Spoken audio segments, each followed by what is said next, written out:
sa matinding balita ngayon na naging pulutan po ito ngayon sa mundo ng usaping politika. No, itong patungkol po sa mga blanco na nabisto sa BICAM. Ngayon mga sangkay, nagreklamo nga po, idinulog po ito sa Supreme Court ng mga kalaban ng administrasyon.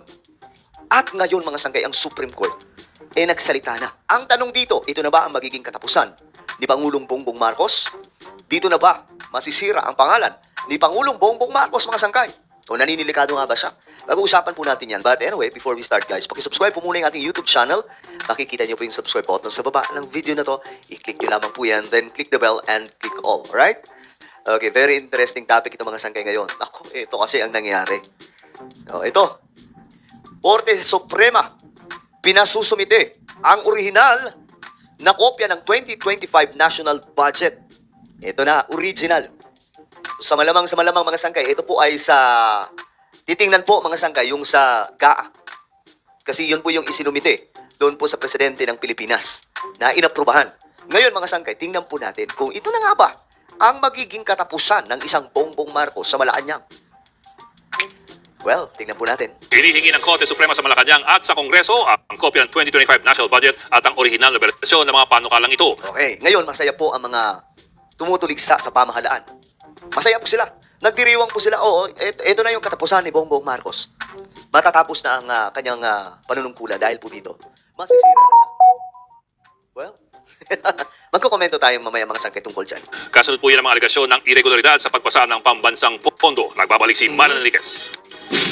Ipinagputos ng Korte Suprema sa Malacanang, Senado at Kamara na Malacanang, Senado at Kamara. So sa Malacanang, kay PBBM, then doon sa Senado, at doon po sa House of Representatives. So sila ngayon mga sangkay ang pinapag-submit ng copies mga sangkay tungkol po dito sa GAA, hindi po sa BICAM. Okay, ulitin ko, sa GAA. Alright? isumite ang orihinal na kopya ng 2025 General Appropriations Act at maging ang mga bersyon ng panukala nito. Alright. Binigyan ng tatlo ng hanggang February 24 para isumite ang Hanggang February 24. So ilang araw na lamang po mula ngayon mga sangkay, no? Mga 2 days. Kailangan na nilang isubmit.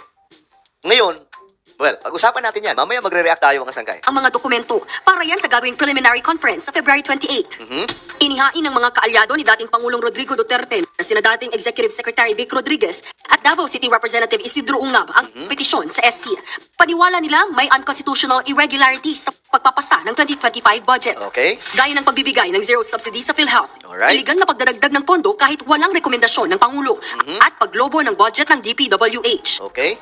Paglobo ng budget sa DPWH. Alright. Kinwestiyon din sa korte ang umano'y Tandaan nyo yung word, paglobo ng budget. Ibig sabihin, pagdagdag ng sobra-sobra o malaking budget sa DPWH. mga blankong probisyon sa bicameral report ng budget. Pero Mga blanco. nanindigan ang mga miyembro ng Bicameral Conference Committee na walang irregularidad sa budget. Isusumiti naman daw ng Kamara ang mga hinihinging kopya ng SC. Isasubmit. Mas maganda rin, no? Talagang para makilala po ng ating mga justices ng Korte Suprema. Okay. Yan po mas maganda daw kasi hinihiling at makikita po ng mga justices. Sila po mismo makapagsabi na wala akong blanco dyan. In Alright. fact, we welcome this initiative on the part of the Supreme Court to really require the copy of the enrolled bill. Kasi at least for now, we can establish the enrolled bill doctrine, no, which is well respected among in jurisprudence. So kung mapapansin nyo mga sangka, itong mga kongresista, malakas yung loob sa kanilang mga salita Parang okay yun kasi at least ngayon, parang ang sinasabi nila, mas mapapatunayan, mas malalaman ng lahat kung ano nga ba ang nilalaman talaga nun. May blanco nga ba? Na maging basihan talaga kung ano nakasulat sa enrolled bill. So ang magiging basihan sa lahat, Supreme Court. Alright? Halata naman daw nililihis lang ng reklamong ito ang issue para mapanagot si Vice President Sara Duterte na nahaharap sa impeachment. Alright, so eto mga sanggaya. Okay, magkukomento na po ako. Kung papansinin niyo po dito, ang hinihingi po ng Supreme Court, kopya ng 2025 GAA. Ito po yung final. Ito yung pinirmahan ng presidente, mga sangkay, ng Pilipinas. Ngayon, maninilikado ba sila? For me, hindi po. Ang pinapasubmit ay hindi po yung sa BICAM. Kasi automatic mga sangkay, iisipin kaagad ng Supreme Court, ang BICAM, hindi pa yun yung final. Pwedeng may blanco doon or pwedeng may hindi pa naaayos doon, pero pagka-final, doon na po talaga magbabase yan. So titingnan po doon sa GAA, meron bang problema? Ngayon mga sangkay, kaya ko sinasabing mukhang wala to. Hindi madadali si PBBM dito o yung mga congressman. Bakit? Gaapo yan. Alam nyo ba mga sangkay na makikita po yan sa website. Okay? Makikita po yan sa website. Pwede pong mahanap yan. At malakas ang loob na sinabi po ni PBBM nakaraan lamang na kahit sa Google, makikita yan. Sa website mismo, mga sangkay ng ating gobyerno, pagdating po sa national budget, makikita po doon kung may blanco nga ba o wala. Tiningnan natin lahat yun. Walang blanco doon. So, for me, dito magtatapos mga sangkay ang issue na ito at mapapahiya po lahat ng nagparatang. Alright? Nagkakaintindihan ba tayo mga sangkay? Pangalawa, ito. Yung, ang sinabit lamang po nila, ito po yung BICAM eh. So, wala po itong mga sangkay. Sa madaling sabi, scratch paper lang ito. Ngayon, mga sangkay, yung kanilang, itong mga kongresista, malakas ang loob na sinasabi po nila na, okay yun. Kasi para magkaalaman, para malaman na po ng lahat. At mismo yung Supreme Court ang makakita kung mayroong blanco. Diba? Ang lakas ng loob po ng mga kongresista. Sa madaling sabi, walang sabit. Diba? Ayan, sila, mga sangkay. Sila mismong nagsasabi. Ngayon, isa pa po, sa pinaghihimutok kasi nila, may mga sobra-sobra daw pong pera na inilaan. Halimbawa na lamang daw po yung DPWH. Alam nyo mga sangkay, iba yung basa ko dyan eh. Iba yung basa ko dyan. Sabi ko nga sa inyo mga sangkay, minsan napapaisip ako na, hindi kaya yung iba pang mga project ng ating pamahalaan, hindi na po galing sa kaban ng bayan ang budget na ginagamit? Kasi pag tinignan nyo yung number, pag sobra-sobra na po, lagpas na sa pondo na inilaan ng national budget, ibig sabihin nun, sino ang nagdadagdag? Hindi kaya yung mga project na iba sa Pilipinas ngayon, hindi na po mula sa national budget ang ginagamit. Hindi kaya yung Marcos Wealth po ito. Ito ay tanong lamang mga sangkay. Di po natin sinasabing ito na talaga yun. Pero isa lamang ang katanungan. Kasi since presidente si BBM, sa tingin niyo ba walang gagawin niya sa Marcos Wealth? Yung Marcos Wealth na yan, maliban sa kayamanan po nila yan mga sangkay, naghihintay lamang po yan ng pagkakataon para maisagawa po ang last will and testament ni Ferdinand E. Marcos para po sa mga programa sa Pilipinas. Marami pong project ngayon mga sangkay. Yung iba, mga pinagpatuloy kay PRRD. Yung iba naman, mga sangkay, ito yung mga bago na kay PBBM lamang.